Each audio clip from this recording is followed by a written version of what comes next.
मिश्रा जी, माननीय डॉक्टर पंकज कुमार सिंह जी, बहुत बहुत स्वागत है आप सभी का। एक बार जोरदार तालियां हमारे माननीय मुख्यमंत्री महोदय और सभी मंत्रीगण के लिए। वंदे मातरम गीत भारतीय स्वतंत्रता संग्राम में सेनानियों का ध्येय मंत्र बन गया था। इस गीत ने उनके हृदय में देश के लिए मर मिटने का भाव जागृत किया था। आज भी इसे हम गाते हैं तो हमारे रोंगटे खड़े हो जाते हैं। हमारा आप सभी से निवेदन है कि अब राष्ट्रगीत होगा। आप सभी से निवेदन है कि कृपया इस गीत के सम्मान में खड़े हो जाएं।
माननीय प्रधानमंत्री जी के मार्गदर्शन में माननीय मुख्यमंत्री श्रीमती रेखा गुप्ता जी के नेतृत्व में विमेन एम्पावरमेंट को रियल सपोर्ट मिला। नाइट शिफ्ट वर्क परमिशन से इक्वल अपॉर्चुनिटीज सुनिश्चित हुई। पालना सेंटर्स से वर्किंग विमेन को सपोर्ट मिला। एक साल में दिल्ली के यूथ को नया प्लेटफॉर्म मिला। यूथ स्पेशल बस सर्विसेज शुरू हुई। दिल्ली स्टूडेंट ओलंपिक्स ने टैलेंट को मंच दिया। सीएम इंटर्नशिप और टूरिज्म एंड हेरिटेज फेलोशिप से न्यू अपॉर्चुनिटीज बनी। यूथ अब फ्यूचर लीड करने के लिए रेडी है। 12 महीनों में दिल्ली की कल्चरल आइडेंटिटी और मजबूत हुई। छठ से दीपोत्सव तक, कांवड़ से दुर्गा पूजा तक हर ट्रेडिशन को इंस्टीट्यूशनल सपोर्ट मिला। गुरु तेग बहादुर जी की विरासत को सम्मान और गरिमा मिली। दिल्ली अपनी रूट्स के साथ आगे बढ़ी। अब सवाल ये नहीं कि एक साल में क्या हुआ, सवाल ये है एक साल में दिल्ली कितनी बदल गई। सिस्टम बदला, एग्जीक्यूशन बदला, स्पीड बदली, सोच बदली। ये सिर्फ शुरुआत है, पहला कदम बदलाव का, 1 साल विकास का।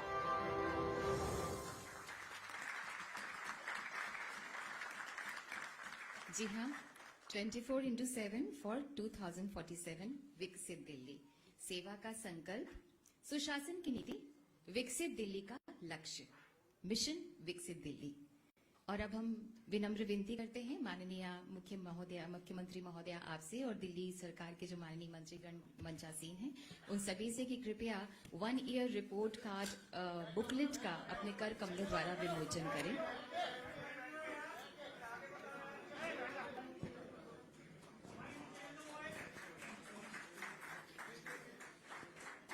दिल्ली को ये परम सौभाग्य प्राप्त है और इस बात के लिए हम सब गर्व से प्रफुल्लित हैं कि यहाँ ट्रिपल इंजन की सरकार है और यही जनता का प्यार है।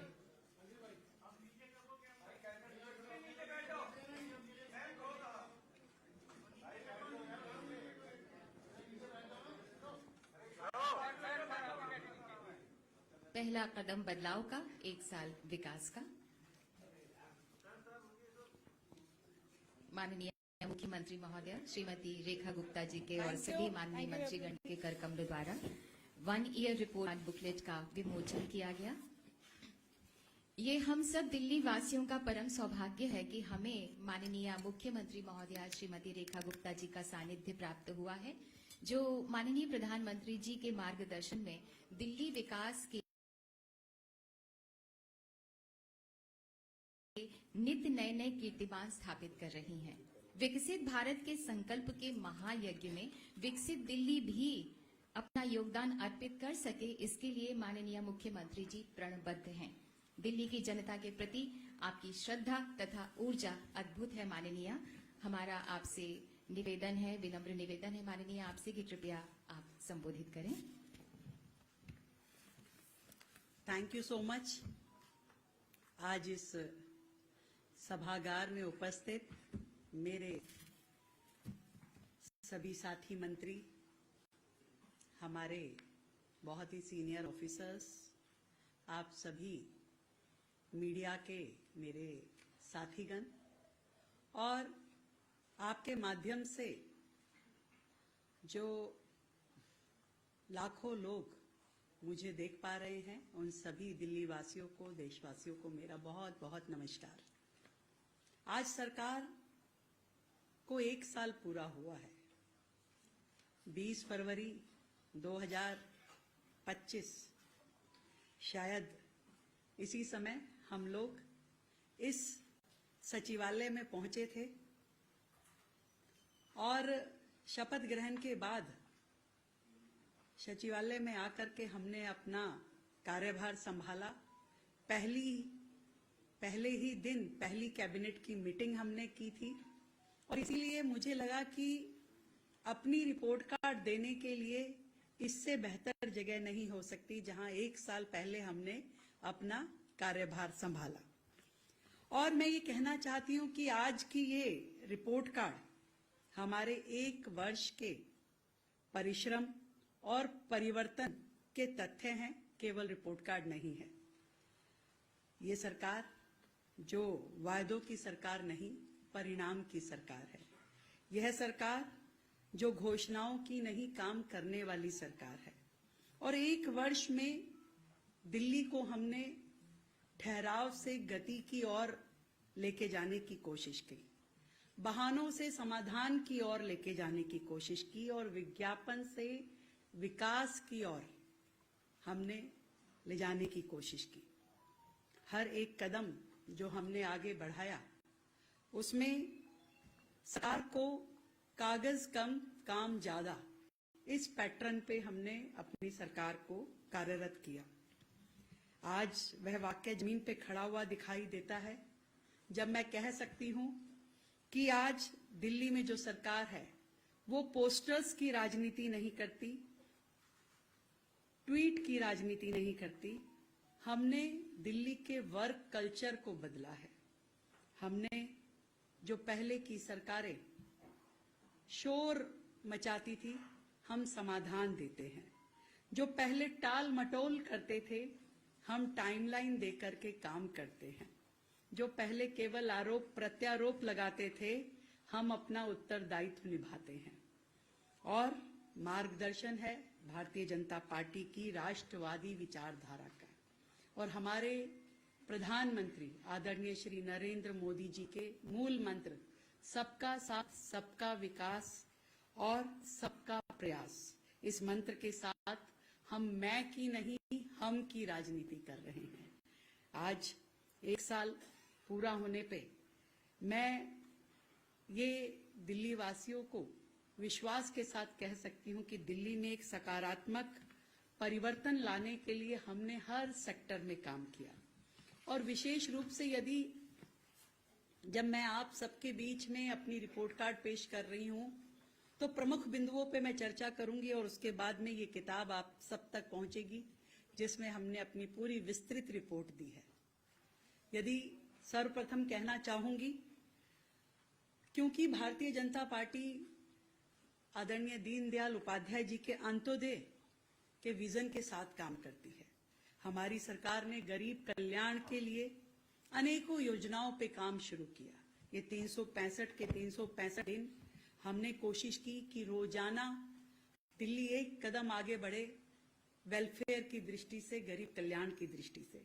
और मुझे खुशी है कि जो पहला दिन था सरकार का, पहले ही दिन पिछली 20 फरवरी को हमने अपनी पहली कैबिनेट में जिस निर्णय को हमने लिया वो था आयुष्मान योजना, 10 लाख का हेल्थ कवर।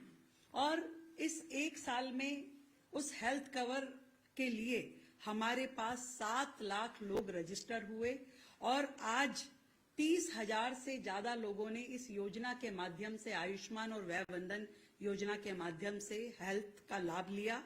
इस बात की मुझे खुशी है। और जो गरीब कल्याण का दूसरा मूल मंत्र है, सबसे बड़ी जरूरत जो किसी व्यक्ति की होती है वो भूख होती है।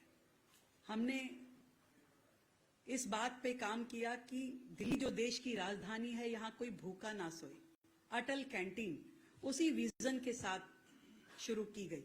मुझे खुशी है कि आज दिल्ली में 70 अटल कैंटीन काम कर रही हैं, जिसमें मात्र 5 रुपए में गरीब को, श्रमिक को, मजदूर को बहुत ही सम्मानजनक तरीके के साथ में भरपेट भोजन मिलता है। 70 कैंटीन यानी 70,000 लोग रोजाना हमारी इन अटल कैंटीन्स के माध्यम से भोजन ग्रहण कर पा रहे हैं।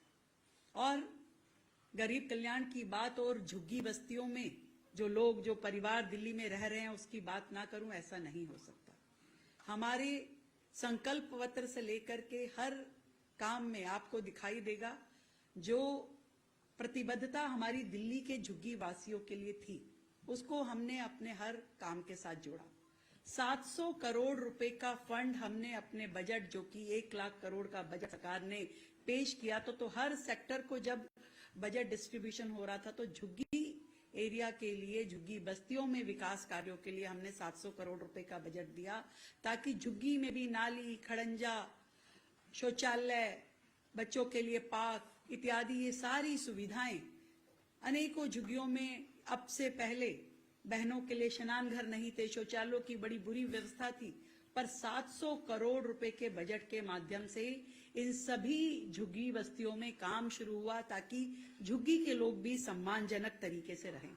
और वहीं दूसरी ओर झुग्गी को मकान देने की बात जो हमने कही थी, उस पे भी हमने काम शुरू किया। और हमारे जो फ्लैट पिछली सरकारों ने कब से बना करके छोड़े हुए थे, जो फ्लैट अलॉटमेंट ही नहीं हुआ था झुग्गी वासियों को, उनको रिपेयर करने का काम, उनको रेनोवेट करने के काम, उन प्रेमिसेस को आज के आधुनिक जरूरतों के हिसाब से बनाने का काम दिल्ली सरकार ने किया। उसमें सावदा, घेवरा, भलसवा, द्वारका, सुल्तानपुर, यहाँ पे लगभग 13,000 फ्लैट्स को रेनोवेट करने का काम चल रहा है, जिसके प्रथम चरण में, झुग्गी वासियों को मकान देने के प्रथम चरण में, हम इन 13,000 फ्लैट्स को चाहेंगे कि दिल्ली की झुग्गी वासियों को हम इन्हें दें। और वहीं दिल्ली में देश की सबसे ज्यादा मिनिमम वेजेस यदि कहीं लागू की गई तो वो दिल्ली में लागू की गई। आज हम 22,411 रुपए की मिनिमम वेज जो है अपने मजदूर भाई को दे रहे हैं, जो कि पूरे देश में सबसे ज्यादा है। वही वो मजदूर और रोजगार वाली बहनें जो अपने परिवार में छोटे बच्चों के साथ रहती हैं और काम पे जाना चाहिए, नौकरी करती है, फैक्ट्री में जाती है, पर उसके बच्चे कहाँ रहें, कहाँ छोड़ के जाए, उस चिंता को जब वो सताती थी तो उसके लिए दिल्ली सरकार ने 500 पालना केंद्र, क्रच सेंटर्स खोले जहां वो मजदूर श्रमिक बहन अपने बच्चों को छोड़ के जा सकती है और उन बच्चों का ध्यान रखने के लिए दिल्ली सरकार ने बीड़ा उठाया।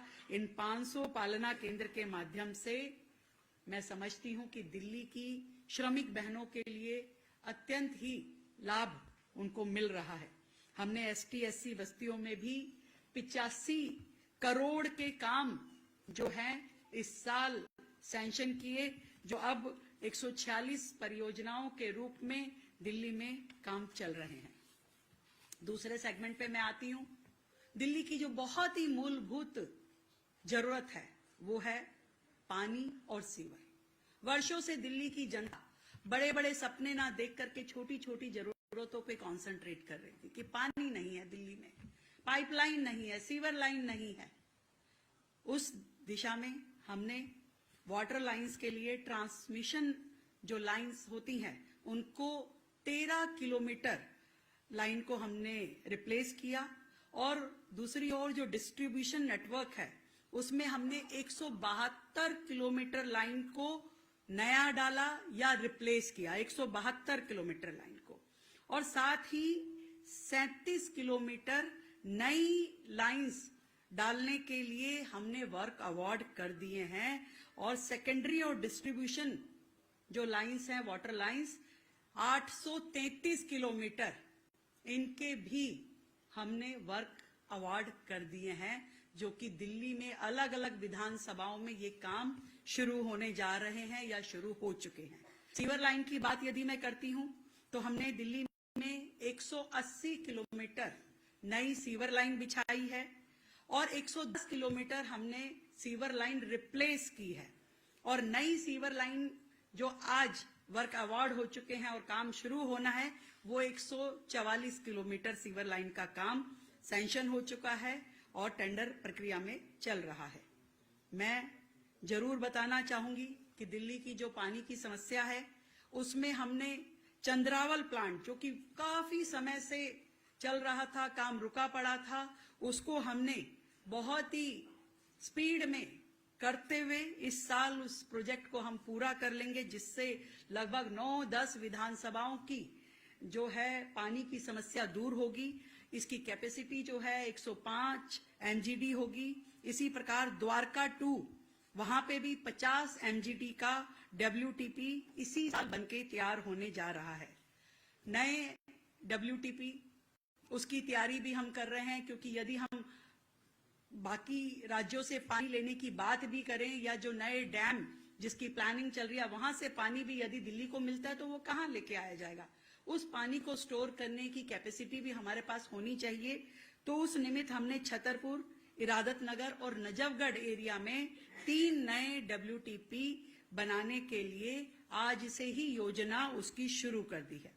मैं बहुत ही खुशी के साथ इस बात को भी बताना चाहती हूँ कि पिछली सरकारों के समय में जिन बड़े बड़े वाटर बिल्स को लेकर के लोग घूमते थे, जनता परेशान रहती थी, हमारे जल बोर्ड द्वारा वाटर एमनेस्टी स्कीम लाई गई और जिसमें 3,52,000 लोगों ने अपने बिल सेटल किए, 3,52,000 लोगों ने। और दिल्ली सरकार को जो कलेक्शन मिली वो 484 करोड़ की मिली और 1400 करोड़ के लगभग जो है वो जनता को रिलीफ मिला। उनका जो पानी के बिलों में सरचार्ज था, पेनल्टीज थी, इंटरेस्ट था, वो सब 1400 करोड़ की वैल्यू का ये सारा जो फाइन थे वो हमने माफ किए। और अभी इस दिशा में और भी काम होना है। अभी रिसेंटली हमने डोमेस्टिक के साथ साथ इंडस्ट्रियल सेक्टर्स के बिल्स पे भी यही एमनेस्टी स्कीम लागू कर दी है। अब दिल्ली की जनता इंडस्ट्रियल भी और डोमेस्टिक भी, दोनों बिल्स पर इस एमनेस्टी स्कीम का लाभ ले सकेंगे। तीसरा जो हमारा बहुत ही महत्वपूर्ण सेक्टर है, हेल्थ केयर, और मुझे खुशी है इस बात की कि इस 365 दिन के छोटे से कार्यकाल में हमने 370 आयुष्मान आरोग्य मंदिर, जो कि प्राइमरी हेल्थ केयर के बहुत इंपॉर्टेंट इंस्टीट्यूशंस हैं, वो हमने बना करके तैयार किए, जहां पर बेहतर सुविधाएं हैं स्वास्थ्य की।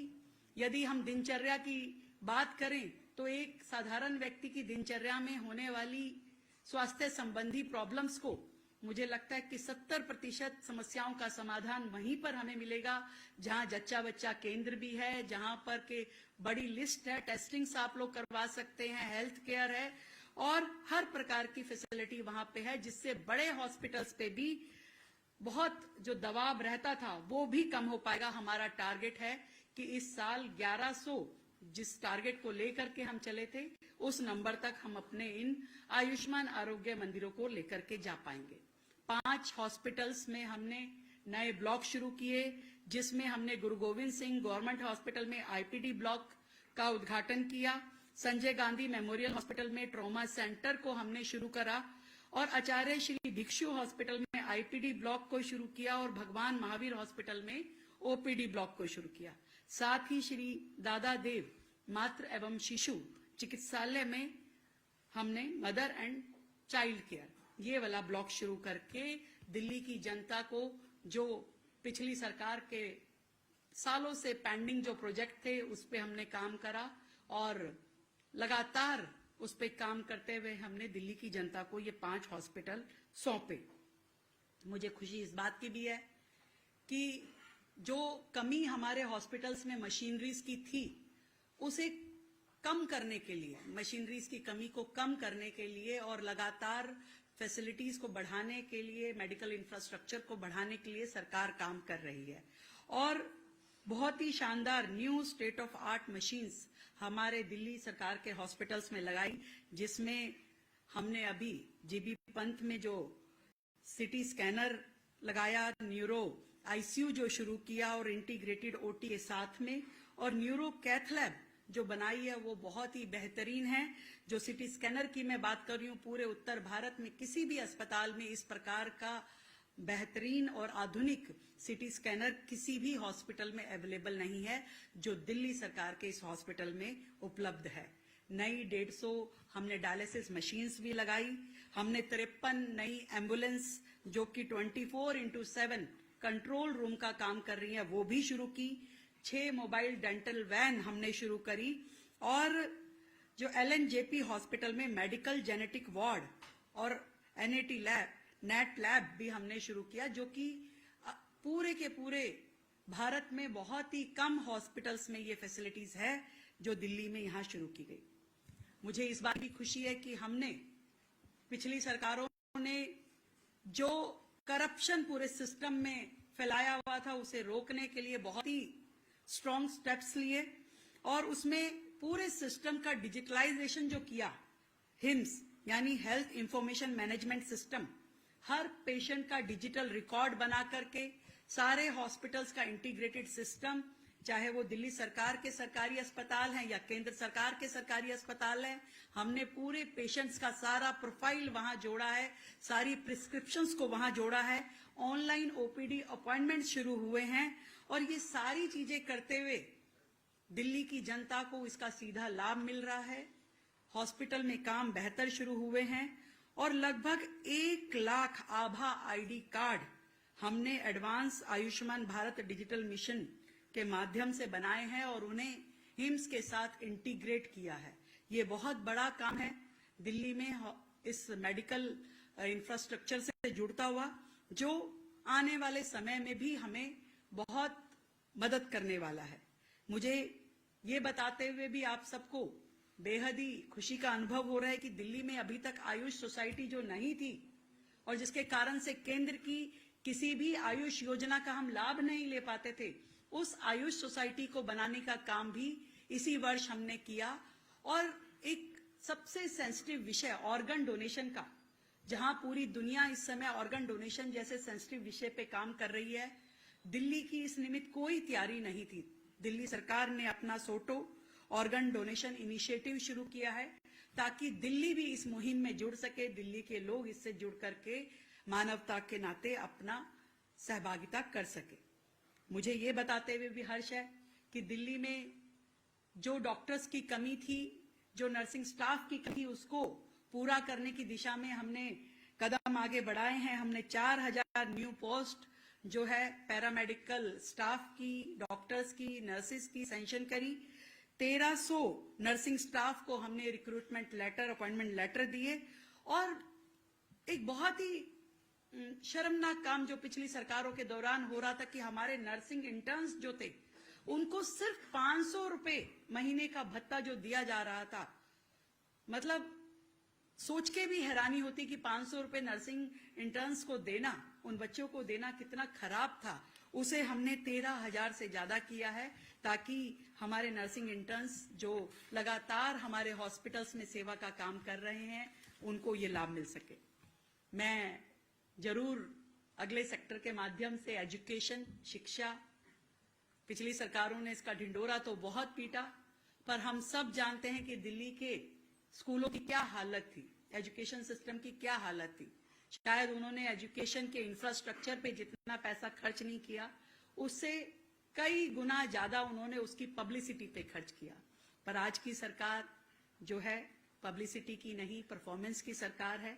और मैं बधाई देती हूं अपने एजुकेशन विभाग को कि जो हिस्टोरिक फी रेगुलेशन एक्ट लाने का साहस हमारी सरकार कर पाई, आप सबकी मेहनत के कारण। आज से पहले ऐसा कोई कानून, नियम, प्रावधान ही नहीं था कि जिससे कि आप इन प्राइवेट स्कूल्स को किसी भी तरह की कोई लगाम लगा सके। आज सरकार ने ये डेयरिंग कदम उठा करके अपने एक्ट में इसको लागू करके कम से कम दिल्ली के लाखों पेरेंट्स को, लाखों स्टूडेंट्स को ये रास्ता दिखाया कि कैसे शिक्षा को व्यवसाय बनने से रोका जा सकता है। और इस बात पे भी मुझे फक्र है कि हम मात्र 365 दिन के अपने इस कार्यकाल में 7000 smart classes, 75 CM Shri school जो कि smart board, digital library, computer lab और सारे डिजिटल इंफ्रास्ट्रक्चर से लैस होंगे, उनको बनाने का काम हमारा शुरू हुआ। हम ये समझते हैं कि दिल्ली में हर स्कूल बेहतर इंफ्रास्ट्रक्चर के साथ बने, बेहतर फैसिलिटीज हो और साथ ही डिजिटलाइज हो। हमारे हर क्लासरूम स्मार्ट क्लासरूम हो, हमारे हर स्कूल में डिजिटल लाइब्रेरी हो और कंप्यूटर लैब्स हो। इस मिशन में इस साल का हमारा जो टारगेट था उस पे हम काम कर रहे हैं। और बहुत ही शानदार 3 करिकुलम्स हमने अपने बच्चों के कोर्स में शुरू किए, नींव, साइंस ऑफ लिविंग और राष्ट्र नीति। मैं सच में ये मानती हूं और हम सब इस बात को मानते होंगे कि एक बेहतरीन नागरिक की नींव स्कूल से ही रखी जाती है। जब आज हम बात करते हैं कि भाई राष्ट्र निर्माण की हम बात करते हैं, देश को साफ सुथरा रखने की बात करते हैं, नियमों के पालन की, कल्चर की और देश से प्यार करने की बात करते हैं, तो ये सारे गुण जो हैं, जो किसी देश को अच्छा, साफ सुथरा, बेहतर रखने के लिए किसी नागरिक के गुण होने चाहिए, यदि उसका बीजारोपण कहीं होता है तो वो स्कूल में ही होता है।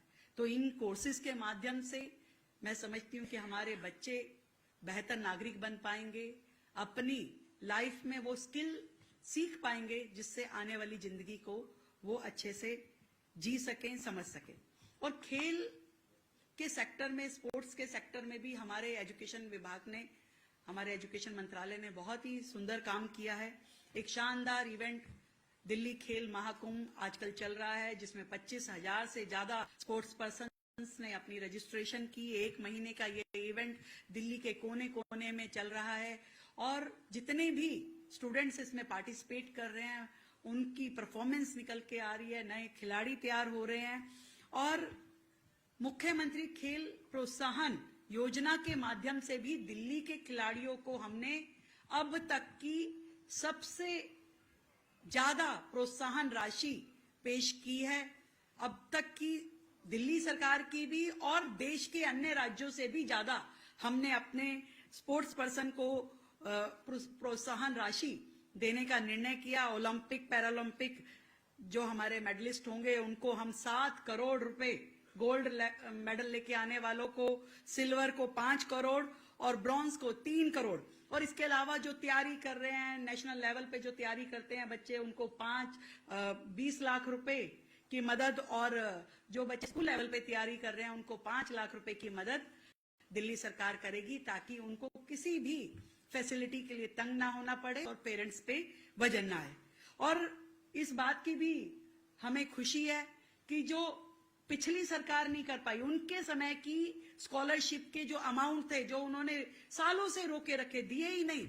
मुझे आज भी ये लगता है कि इन बच्चों का क्या कसूर था कि उनकी स्कॉलरशिप रोक ली गई, उनको अमाउंट नहीं मिला।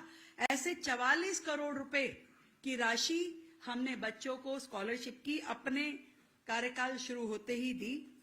नए प्रोजेक्ट में हमने दिल्ली में एक बेहतरीन एजुकेशन सिटी के नाते नरेला में 1360 करोड़ की लागत से जमीन ली है, जिसपे बहुत ही शानदार एजुकेशन सिटी बनाई जाएगी। और घेवरा में जो स्पोर्ट्स यूनिवर्सिटी का प्लान सोचा जा रहा था उसको भी हमने गति देना शुरू किया है। दिल्ली के लोगों के लिए, दिल्ली के बच्चों के लिए शानदार स्पोर्ट्स यूनिवर्सिटी दिल्ली में बनेगी। अनेकों काम एजुकेशन के सेक्टर में जो हुए उसके लिए दिल्ली की जनता को मेरी ओर से बधाई। अगला बात जो मैं कहना चाहती हूं, जो दिल्ली की जरूरत हमेशा से रही, पिछले सरकार कहती थी या पिछले मुख्यमंत्री जी कहते थे कि जब उनसे कोई पूछता था कि आप दिल्ली को क्या बनाना चाहते हो, कहते थे लंदन बनाना चाहता हूं, पेरिस बनाना चाहता हूं। पर हमारी सरकार ये सोचती है कि दिल्ली को दिल्ली बनाना जरूरी है। देश की राजधानी है दिल्ली, लोगों को अपेक्षाएं हैं, दुनिया के अलग अलग कोनों से लोग दिल्ली आते हैं। ऐसे में दिल्ली का इंफ्रास्ट्रक्चर जो है वो वर्ल्ड लेवल का होना बहुत ही जरूरी है। दिल्ली की जरूरतों को पूरा करने वाला होना चाहिए। हमने दिल्ली की जो पीडब्ल्यूडी की हमारी 1400 किलोमीटर की रोड है, पहले ही साल उसमें 550 किलोमीटर रोड को वॉल टू वॉल कारपेटिंग करने का निर्णय लिया, जिसमें से 150 किलोमीटर रोड्स को हम कारपेटिंग कर चुके हैं और 400 किलोमीटर जिसका कि वर्क ऑर्डर हो चुका है, और बारिश से पहले पहले उस 400 किलोमीटर को पूरा करने का हमारा टारगेट है, जिसका काम शुरू हो चुका है। और जो बाकी की 600 किलोमीटर रहेगी वो आगामी वर्ष में हमें करना है, जिसकी टेंडर प्रक्रिया आज से हमने शुरू कर दी है। डीसिल्टिंग जैसा सेंसिटिव विषय जिसके कारण से वाटर लॉगिंग की समस्या दिल्ली को झेलनी पड़ती थी, समय रहते आज से ही हमने अपनी डिसिल्टिंग का काम हमारा पीडब्ल्यूडी ड्रेन्स का शुरू हो चुका है, और इसी प्रकार से पिछले वर्ष भी उस पे हमने बेहतरीन काम किया था। फ्लाईओवर्स की बात जरूर करना चाहूंगी। हमने इस समय में नंद नगरी का फ्लाईओवर जो बहुत समय से अटका हुआ था उसे पूरा करके जनता को समर्पित किया। बारापुला फ्लाईओवर सालों से उस पे काम चल रहा था, पर उसकी जो बेसिक प्रॉब्लम्स थी उसको कभी समाधान देने के लिए पिछली सरकार का ना ध्यान था और ना उनके पास शायद समय था।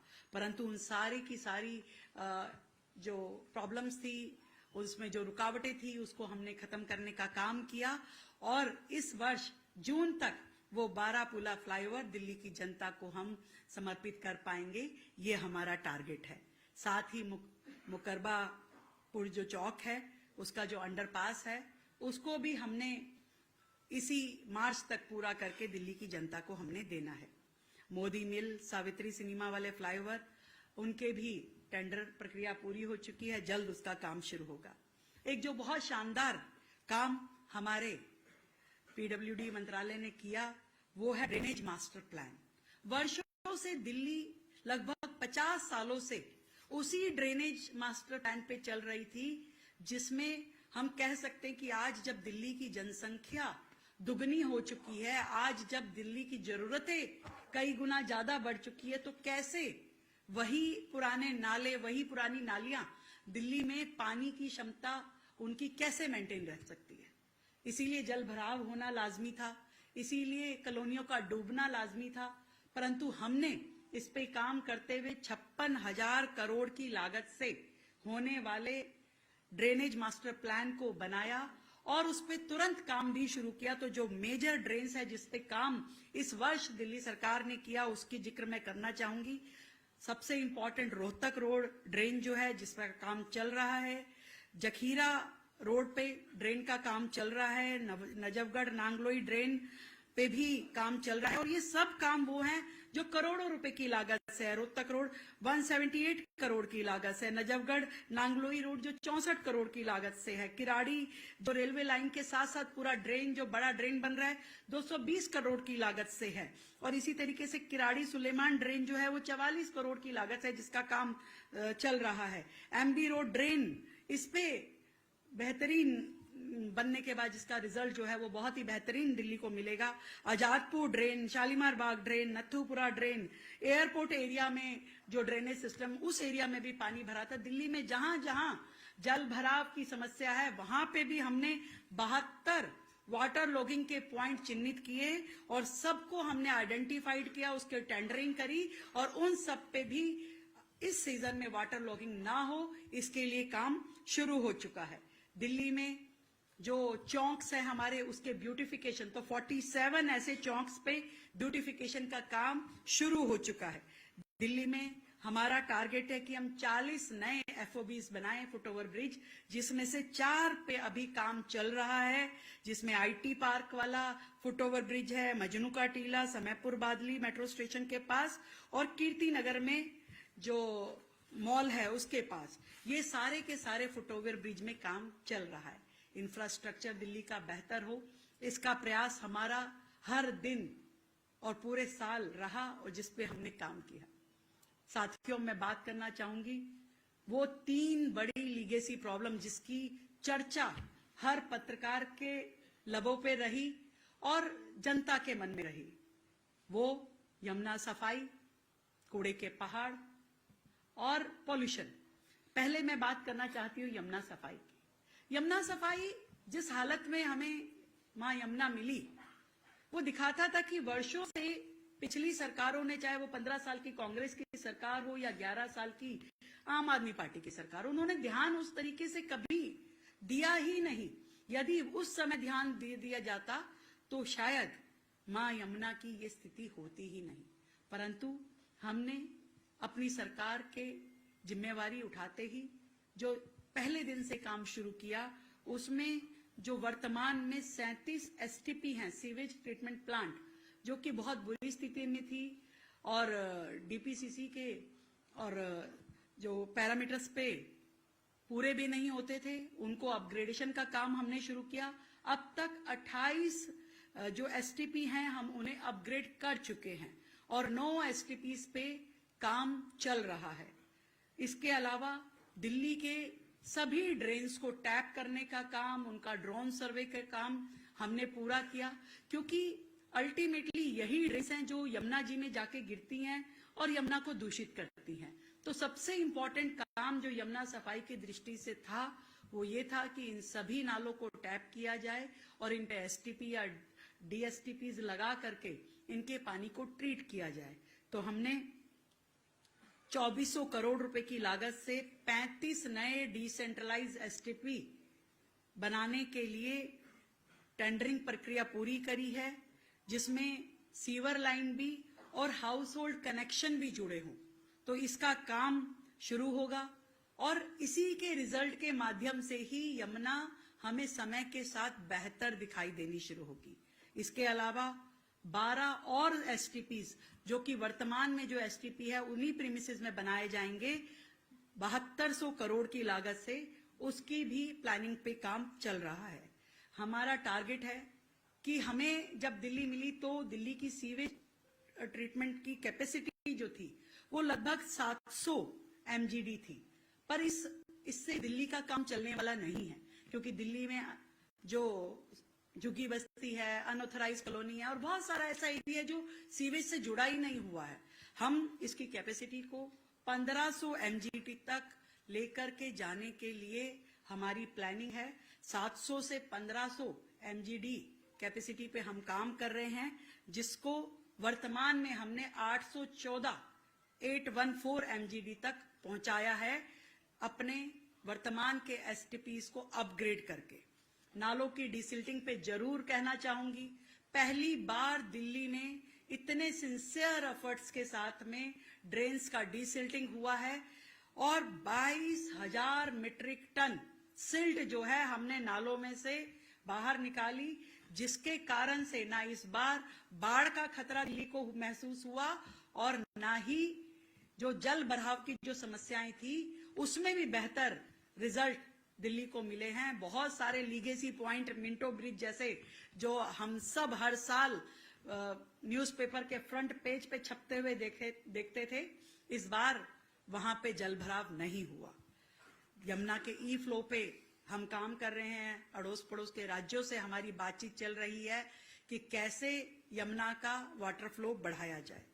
और एक और समस्या यमुना की रही है जिसकी और कभी भी पिछली सरकार ने ध्यान नहीं दिया। आप सोचिए कि दिल्ली में कितना बड़ा पशुधन दिल्ली के पास है, लाखों गायें हमारे पास हैं और रोजाना का हम अगर कैलकुलेशन में जाएं तो 1500 टन के करीब गोबर जो है यहां जनरेट होता है, परंतु दिल्ली में एक भी बायोगैस प्लांट नहीं था। पहला बायोगैस प्लांट हमारी सरकार के इस कार्यकाल में हमने पूरा किया और दिल्ली की जनता को सौंपा, वो है नली सक्रावती का 200 टीपीडी का बायोगैस प्लांट दिल्ली की जनता को मिला। और इसी तरीके से घोघा डेयरी ने भी 100 टीपीडी का कॉम्प्रेस बायोगैस प्लांट दिल्ली की जनता को दिया गया। पर ये जो 1500 टन की रिक्वायरमेंट है, क्योंकि यही वो गोबर नालों के माध्यम से, ड्रेन्स के माध्यम से यमुना जी में जाके गिरता था और यहीं से यमुना की हालत और बद से बदतर होती जा रही थी, जिसमें स्मेल भी आती है, जिसको कि आप किसी भी तरीके से ट्रीट भी नहीं कर सकते। ये बहुत बड़ा कारण था यमुना की गंदगी का, जिसको हम काम कर रहे हैं। और दिल्ली में लगभग 6 हम ऐसे बायोगैस प्लांट शुरू करना चाहते हैं जिसकी कैपेसिटी कम से कम 1500 टीपीडी जरूर हो। हमने दिल्ली में जितने भी हाउस होल्ड हैं जिनको सीवर कनेक्शन अभी तक नहीं है, हमारा प्रयास है कि हर हाउस होल्ड को सीवर से कनेक्ट किया जाए ताकि कोई भी गंदगी यमुना जी में सीधा जाकर के ना गिरे, उसमें ट्रीटमेंट करना बहुत जरूरी है। दूसरा विषय जो आप सबके मन के बहुत नजदीक है, प्रदूषण। प्रदूषण पे मैं इतना कहना चाहती हूं कि पिछली सरकारों ने केवल नारे लगाए, समाधान कभी नहीं दिया गया। फोटो ऑप्ट, प्रेस कॉन्फ्रेंस, यही चलता रहा। पर साइंटिफिकली क्या प्रदूषण को कम करने के लिए होना चाहिए, इस पे हमारी सरकार ने शॉर्ट टर्म, मिड टर्म और लॉन्ग टर्म्स ऐसे पूरा रोड मैप बनाया। उस रोड मैप पे काम करना शुरू हुआ। धूल और धुआं जो पोल्यूशन के 2 कंपोनेंट हैं, उस पे हमने काम किया। हमारी एनवायरनमेंट मिनिस्ट्री दिन रात उस पे काम कर रही है। और इतना भी बताना चाहूंगी कि ये कोई कुछ महीनों का काम नहीं है, ये साल भर काम करने वाली जरूरत है, तभी जाकर के दिल्ली को इसका समाधान मिल पाएगा। तो धूल के लिए डस्ट मिटिगेशन प्लान हमने बनाया।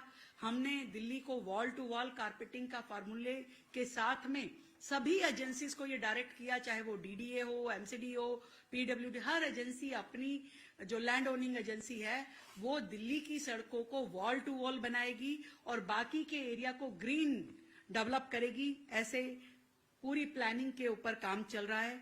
इस साल हमने 35 लाख नए इंडिजीनियस पेड़ लगाने का प्लानिंग की है, उसकी खरीद चल रही है और उन पौधों को हम दिल्ली में लगाएंगे, क्योंकि आज तक दिल्ली में जो पेड़ लगे हुए थे वो हम सब जानते हैं कि उसके कारण से हमें कोई बहुत ऑक्सीजन नहीं मिल पाती। सफेदे, कीकर, बबूल, इस तरह की प्लांटेशन ज्यादा दिल्ली में रही, जिसको अब हम बदलेंगे। और पहली बार दिल्ली सरकार द्वारा फॉरेस्ट नोटिफिकेशन जो हुआ, 4200 हेक्टेयर जमीन को, रिज एरिया को हमने फॉरेस्ट नोटिफाई करके दिल्ली की जनता को अच्छी हवा देने के लिए हमने अपनी कोशिश की है। और जहां तक धुएं की बात है, तो ट्रांसपोर्टेशन सेक्टर पे हमारी सरकार ने बेहद संजीदगी से काम किया है और दिल्ली में 4000 ईवी बसें होना उसका एक परिचय है कि आज पूरे देश में किसी भी राज्य से ज्यादा ईवी बसें दिल्ली के पास है और 100% हमारी पब्लिक फ्लीट ईवी हो, इस पे हम काम कर रहे हैं। अभी तक हमने 9000 चार्जिंग स्टेशन जो है वो दिल्ली में बनाए हैं। इसे जरूरत के अनुसार मैक्सिमम पे हम लेके जाना चाहते हैं। नई ईवी पॉलिसी दिल्ली लेकर के आ रही है। लास्ट माइल कनेक्टिविटी पे बहुत ज्यादा काम हो रहा है। ई बाइक, ई टैक्सी, भारत टैक्सी, इन सभी चीजों पे दिल्ली सरकार काम कर रही है ताकि व्यक्ति पब्लिक ट्रांसपोर्ट को अपने दिनचर्या के साथ जोड़े और दिल्ली इस पॉल्यूशन की समस्या से राहत पा सके। दिल्ली में नो पीयूसी नो फ्यूल, इस पे हमने काम किया। दिल्ली में नए ऑटोमेटेड टेस्टिंग स्टेशंस पे हमने काम किया क्योंकि लाखों कमर्शियल व्हीकल दिल्ली की सड़कों पे दौड़ते हैं और उनकी टेस्टिंग यहाँ पे साइंटिफिकली नहीं हो पाती है। उसके लिए हमने तयखंड में, नंदनगरी में नए ऑटोमेटेड टेस्टिंग स्टेशंस का शिलान्यास इस साल किया और बुराड़ी के अपग्रेडेशन पे भी हमारा काम चल रहा है। और साथ ही इंडस्ट्रियल पॉल्यूशन है, उस पे भी बहुत ही स्ट्रॉन्ग चेक्स सरकार के द्वारा लगाए गए। अनेकों अन्य स्टेप्स जो है हम उस पे काम कर रहे हैं।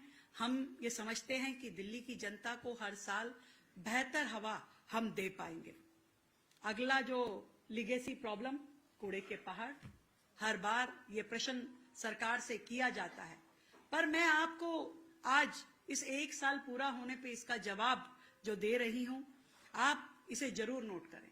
कूड़े के पहाड़ क्रिएट भी पिछली सरकारों के द्वारा किए गए थे। मैं अक्सर इस बात को कहती हूं और आज भी रिपीट कर रही हूं कि जब आपकी रोजाना जो वेस्ट जनरेशन है वो 11,000 जो आपकी 11,000 टन आपका अगर कूड़ा जनरेट होता है तो कैसे आपने अपनी कैपेसिटी पे काम नहीं किया।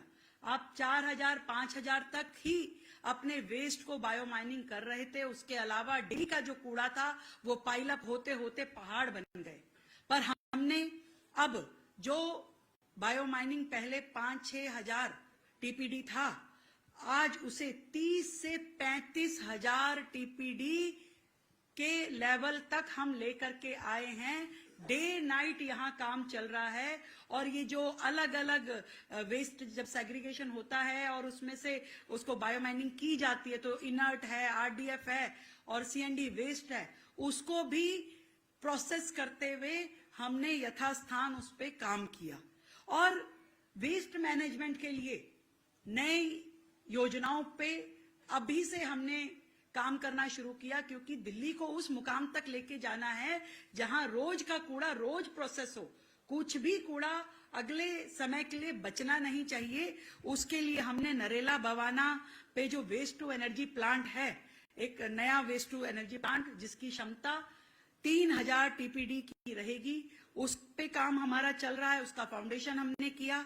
गाजीपुर में भी एक नया प्लांट 2,000 टीपीडी की क्षमता का, उसको हम काम कर रहे हैं। और ओखला और तयखंड में भी अपग्रेडेशन के नाते 1,000 टीपीडी जो अभी वहां वेस्ट टू एनर्जी प्लांट है उस पर सरकार काम कर रही है। हमने कोई फर्क नहीं रखा कि अलग अलग एजेंसियों को, जहां दिल्ली सरकार को फाइनेंशियल सपोर्ट करना था, हमने एमसीडी को 500 करोड़ रुपए इस वर्ष दिए कि वो वेस्ट जनरेशन में उनको मदद मिल सके, वेस्ट प्रोसेस करने में उनको मदद मिल सके। और हर साल 300 करोड़ और देंगे, ऐसा हमने एमसीडी से वादा किया है। और इसके अलावा 2300 करोड़ रुपए हमने नगर निगम को दिया 70 एमआरएस मशीनें लेने के लिए और 1,000 लिटर पिकर लेने के लिए, ताकि दिल्ली को बेहतर सफाई व्यवस्था मिल सके, कूड़ा जो है वो ठीक से प्रोसेस हो सके, उनकी बायोमाइनिंग हो सके या वो वेस्ट टू एनर्जी प्लांट में पहुंच के वहां पे उस पे काम हो सके। मैं ये कहना चाहती हूं कि ये 365 दिन जो सरकार के थे, 24/7 हमारी सरकार पूरी, मुख्यमंत्री हो, मंत्री हो, विधायक हो, हर जनप्रतिनिधि जनता के बीच में रहते हुए दिल्ली की समस्याओं को आमने सामने की लड़ाई हमने लड़ी है। हमने आपस में नहीं लड़े, जो पिछली सरकार का होता था टकराव की राजनीति, एलजी से, केंद्र सरकार से, आपसी अड़ोस पड़ोस के राज्यों से या आपस में। हमारी सरकार ने 365 दिन दिल्ली को बेहतर एडमिनिस्ट्रेशन कैसे मिले उस पे काम किया, मजबूत निर्णय किए। और मजबूत निर्णयों की श्रृंखला में मैं बताऊं, जो दिल्ली की अर्थव्यवस्था को ठीक करने वाला सरकार का निर्णय था, जो हमने अपना आरबीआई के साथ एमओयू साइन किया, हमने आरबीआई को अपना ऑफिशियल बैंकर बनाया। आज आरबीआई के माध्यम से दिल्ली सरकार का फाइनेंशियल मैनेजमेंट पे काम हो रहा है।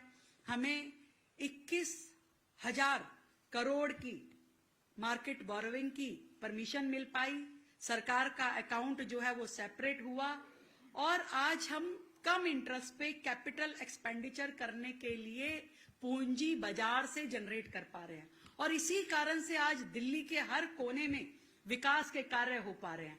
हमने दिल्ली ग्रामीण विकास बोर्ड, जो पिछली सरकार के कार्यकाल में ठप था, 1,000 करोड़ हमने दिया दिल्ली गांव देहात में काम करने के लिए। हमने यमुना पार विकास बोर्ड, जो पिछली सरकार ने ताले लगा दिए थे, बंद कर दिया था, उसमें 700 करोड़ रुपए दिए। झुग्गी बस्तियों के लिए 700 करोड़ रुपए दिए। ऐसे अलग अलग सेक्टर में विधायकों को, जनप्रतिनिधियों को हमने हर विधानसभा में विकास कार्यों को करने के पैसे दिए। सीएमडीएफ के नाते से हमने दिल्ली में लगभग 1500 करोड़ के कामों को काम करवाया वहां पे। ये सब इसलिए संभव हो पाया क्योंकि हमने बहुत ही बेहतरीन निर्णय लिया और आरबीआई के साथ में दिल्ली सरकार की अकाउंटिंग को जोड़ा।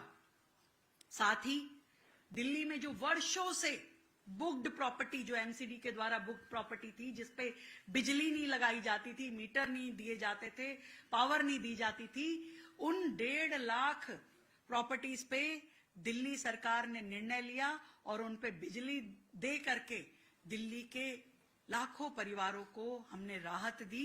ये एक बहुत बड़ा निर्णय था। दिल्ली के वर्किंग कल्चर को बेहतर करने के लिए हमने 24/7 और ईज ऑफ डूइंग करने के लिए अनेकों निर्णय लिए, जिसमें से लाइसेंसिंग प्रक्रिया से पुलिस को अलग करना एक बहुत ही अच्छा निर्णय था, जिसको जनता ने बेहद सराहाया। हमने जो एमएसएमईज को लोन देने के लिए 10 करोड़ रुपए का लोन, जो सीजीटी एमएससी के माध्यम से, ये दिल्ली के व्यापार को बढ़ाने के लिए, दिल्ली के स्मॉल स्केल एंटरप्राइजेस को मनोबल देने के लिए, लोन देने के लिए, कोलेटरल फ्री लोन हमने दिल्ली सरकार ने देने के लिए इस काम को किया, जिससे दिल्ली को एक बहुत ही आर्थिक संबल मुझे लगता है मिला है। और पिछली सरकार जिस पर्दे के पीछे छिपती थी, जिस करप्शन को करने के लिए हर जगह रास्ता ढूंढती थी, उन सारे रास्तों को, उन सारे लीकेजेस को हमने खत्म करते हुए दिल्ली के पूरे सिस्टम को डिजिटलाइज किया है। आज दिल्ली सरकार पूरी तरीके से ई फाइलिंग पे काम कर रही है। हमारी विधानसभा ई विधानसभा हो चुकी है। आज हर चीज ट्रांसपेरेंट है। हमने अपनी सीएम प्रगति पोर्टल बनाया है ताकि हर प्रोजेक्ट का जो है वो अपडेट हमें मिल सके। हमने जन सुनवाई का पोर्टल, जो दिल्ली सरकार ने इससे पहले की सरकारों द्वारा बहुत ही थका हुआ सिस्टम था, उसको अपग्रेड करके कल हम दिल्ली की जनता को हम सपुर्द कर रहे हैं सीएम जन सुनवाई पोर्टल, जिसमें ऑनलाइन भी, ऑफलाइन भी, व्हाट्सएप के माध्यम से भी, कॉल सेंटर भी, ये सब कुछ दिल्ली की जनता के लिए उपलब्ध रहेगा, जहां दिल्ली की जनता अपनी समस्याएं कह सकती है, उनका फीडबैक ले सकती है, उसकी अपील में जा सकती है। ऐसा पोर्टल जो है दिल्ली की जनता को हम देने जा रहे हैं। मैं ये भी कहना चाहूंगी कि जहां दृढ़ निर्णय हमने लिए, वहां पर सरकार बेहद संवेदनशील भी है, और उस संवेदनशीलता को हम इस प्रकार से कह सकते हैं कि जो 1984 के दंगों में लोग बेसहारा हुए थे, उन परिवारों को हमने नौकरी देकर के सरकार की ओर से जो संवेदनाएं प्रकट की, वो बहुत महत्वपूर्ण है। जो हर सरकार में होनी चाहिए। कोविड के विक्टिम जो थे, 5-5 साल से वो लोग अपनी हेल्प के लिए वेट कर रहे थे कि सरकार को जो हेल्प करनी थी। मुझे याद आता है कि पिछली सरकार में केजरीवाल साहब कहीं पे पॉलिटिक्स करनी होती तो तुरंत 1 करोड़ रुपए का चेक लेके पहुंच जाते थे। कहीं पे किसी का मर्डर हुआ, कहीं कोई ऐसी दुर्घटना हुई जिस पे राजनीति करने का पूरा स्कोप हो, वहां 1 करोड़ का चेक हाथ में लेके जाते थे। पर 5 साल से पेंडिंग कोविड विक्टिम्स को, जो दिल्ली सरकार के एम्प्लॉइज थे, हमारे डॉक्टर थे, उनको उन्होंने कभी ये ध्यान नहीं दिया कि उनके परिवारों को भी मदद करनी है। वो सारी पेमेंट्स हमारी सरकार ने आने के बाद किया।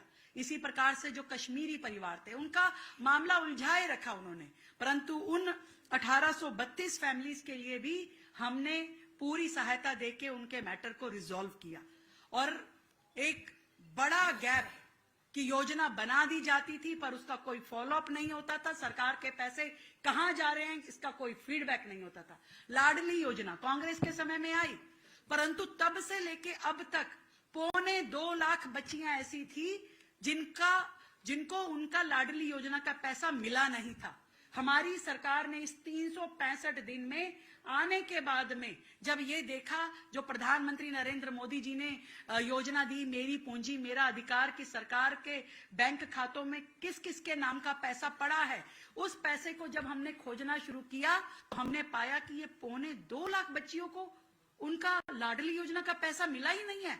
तो पहले फेज में हमने 30,000 बच्चियों को खोज के 90 करोड़ रुपए डीबीटी कराया उनके अकाउंट में, और अगले फेज में हम 2 मार्च को दिल्ली की 40,000 और बच्चियों को 100 करोड़ रुपए की डीबीटी करने जा रहे हैं। तो ये सारी चीजें, मैं बहुत कुछ कहना चाहती हूं पर मैं बहुत कम कह पा रही हूं। बाकी चीजें आप लोगों को किताब में हमारी मिलेगी, पर इतना कह सकती हूं कि जो पिछली सरकार थी और जो आज की सरकार है, बहुत अंतर है इसमें। तो पिछली सरकार सत्ता को सुख भोगने का माध्यम मानती थी, हम सेवा का साधन मानते हैं। पिछली सरकार के लिए टकराव ही बचने का रास्ता था, पर हमारी सरकार कम्युनिकेशन और कोऑर्डिनेशन के साथ चलती है। पिछली सरकार पोस्टर वाली सरकार थी, हमारी सरकार परफॉर्मेंस वाली सरकार है। पिछली सरकार ट्वीट वाली सरकार थी, हमारी सरकार टाइमलाइन वाली सरकार है। पिछली सरकार बहाने बनाती थी बजट को लेकर के, हमारी सरकार बजट के साथ परिणाम देती है। और पिछली सरकार विज्ञापनों से चलती थी, हमारी सरकार वर्क ऑर्डर से चलती है। जब काम पूरे होते हैं, काम दिए जाते हैं। पिछली सरकार ने यमुना पर दशकों तक घोषणाएं बहती थी, सिर्फ घोषणाएं बहती थी। हमने यमुना जी में बहती हुई गंदगी को रोका है। हमारी सरकार दिल्ली में अब आरोपों की राजधानी नहीं, उत्तरदायित्व की राजधानी बनाने के लिए काम कर रही है। मैं की नहीं, हम की राजनीति कर रहे हैं। और इतना कह सकती हूं कि इस 1 साल में हम दिल्ली की दिशा बदलने के लिए काम किया है, और अपने 5 साल के कार्यकाल में हम दिल्ली की दशा बदल करके आपको देंगे। अंत में मैं दिल्ली की जनता का बहुत बहुत धन्यवाद करती हूं, जिनके 1 वोट की ताकत ने दिल्ली में इस काम करने वाली सरकार को चुना। आपका आशीर्वाद सदैव हमारे साथ रहे। मैं धन्यवाद देना चाहती हूं देश के माननीय प्रधानमंत्री जी का, जिन्होंने मुझे मौका देकर के दिल्ली की जिम्मेदारी सौंपी और काम करने का इतना बड़ा प्लेटफॉर्म दिया, निर्णय लेने के लिए आजादी दी। और मैं बहुत बहुत धन्यवाद करना चाहती हूं आदरणीय गृह मंत्री अमित शाह जी का, जिन्होंने सरकार के साथ हैंड होल्डिंग करके अनेकों ऐसे उलझे हुए विषय जो दिल्ली के लिए बेहद ही गंभीर थे, उनको सुलझाने के लिए हमारे साथ काम किया, प्रयास किया। मैं अपनी भारतीय जनता पार्टी के हर एक कार्यकर्ता को, नेता को दिल की गहराई से धन्यवाद देना चाहती हूं कि वर्षों की उनकी मेहनत ने दिल्ली में आज ये काम करने वाली सरकार और गति देने वाली सरकार दी है। ये आप सबकी मेहनत है। दिल की गहराई से मैं दिल्ली और देश की अपनी बहनों को धन्यवाद देना चाहती हूँ। यहाँ पे भी बहुत सारी मेरी बहनें बैठी हैं जो हर पल हर क्षण मेरे साथ रही, मेरा साहस बढ़ाती रही, मुझे ऊर्जा देती रही। मैं अपने अधिकारियों को भी धन्यवाद देना चाहती हूँ कि दिन रात मेहनत करते हुए, जो पिछली सरकार में वर्क कल्चर नाम की चीज नहीं थी, कोई ऑफिस आता नहीं था, सैटरडे संडे तो शायद कोई झांक के भी नहीं देखता था।